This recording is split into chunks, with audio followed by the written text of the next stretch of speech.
So you got your home in escrow, everything's looking great, and now you just got notified from your realtor that the buyer is backing out. This kind of stuff happens all the time, and there's many reasons why a buyer can back out. It's not just that, they found another home. That's the reason you hear most of the time, but there could be tons of other things that fall into place that are going to push them back. It could be their neighbor just told them, oh, the market's going to drop, don't buy right now. It could be their financing didn't come through. Maybe they couldn't get approved on their loan. Maybe they were promised a gift from their parents for the down payment, and then they changed their mind. It could be the inspection, right? They did the inspection. They saw that there's a ton of different stuff that needs to be done, and they don't want to incur the cost of it. There's just too much that they're going to have to do.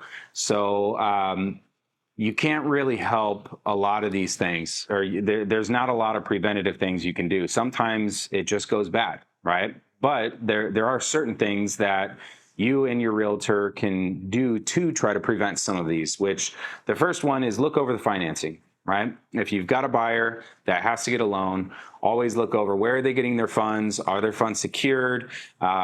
Is their financing clean? Do they have good credit? Are they putting a decent amount down on the property, and are they putting down a pretty large deposit?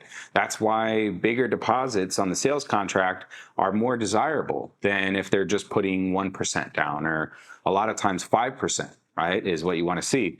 So the other thing to really consider from a seller standpoint to put yourself into the best position to where you don't have the buyer backing out is do as much research on your own home as possible. And what I mean by that is look at all the things that you can do to make sure that when the inspection is done, because that's when most people back out, is after they've done the inspection.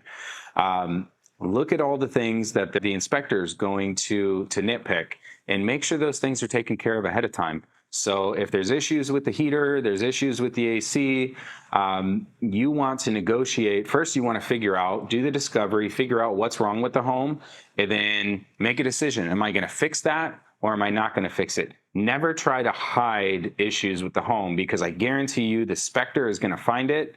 And then when they do, that could spoil the entire well to where the buyer is going to back out. So never try to hide it. Either make the decision to fix it or put it in the listing initially. Hey, the heater needs to be replaced, right? If you put that in the listing, then when you're negotiating right at the beginning with all these different buyers, they already know. They know, hey, the heater is going to have to be replaced, or the roof is a little bit old. That way they can make their decision and say, okay, this is a good house. It's priced effectively. We love the home. We know we're going to have to replace the roof. We're going to build that into our offer, and then you negotiate from there. The worst thing that can happen is they put in an offer. Let's say it's at asking price or maybe a little bit over, and then they discover that the roof needs to be repaired. And then at that point, they're trying to get $20,000, $30,000 from you, or they just pull out fully because they don't want to have to go through all the fixes that they didn't know about. They thought they were getting a good home. So it all goes back to be upfront, right? And make those decisions earlier before you put it on the market of whether or not you're going to fix the problem or you're going to disclose it in the beginning. Because I can guarantee when buyers start getting surprises after they've already worn through their excitement and they were pumped about the house in the beginning, but now they're seeing all these dollar signs coming up of things they're going to have to fix. They don't want to be surprised by that, and you don't want to be surprised by it either. So I recommend do an inspection maybe ahead of time. Have your own inspector come out, look at all the different things. If you don't already know what's wrong with the property, have them look at it, and they can tell you what needs to be fixed, what's going to be a deal killer, what's not a big deal. And then from there, you'll be in a good position to where the buyer doesn't have a lot of room to be able to, they don't have any surprises, but also they don't have a lot of room to negotiate when it comes time to decide whether you're going to do seller credits or lower the price or anything after inspections are done. All right, so if you enjoyed our content and it was useful, go ahead and smash the like button and subscribe down below.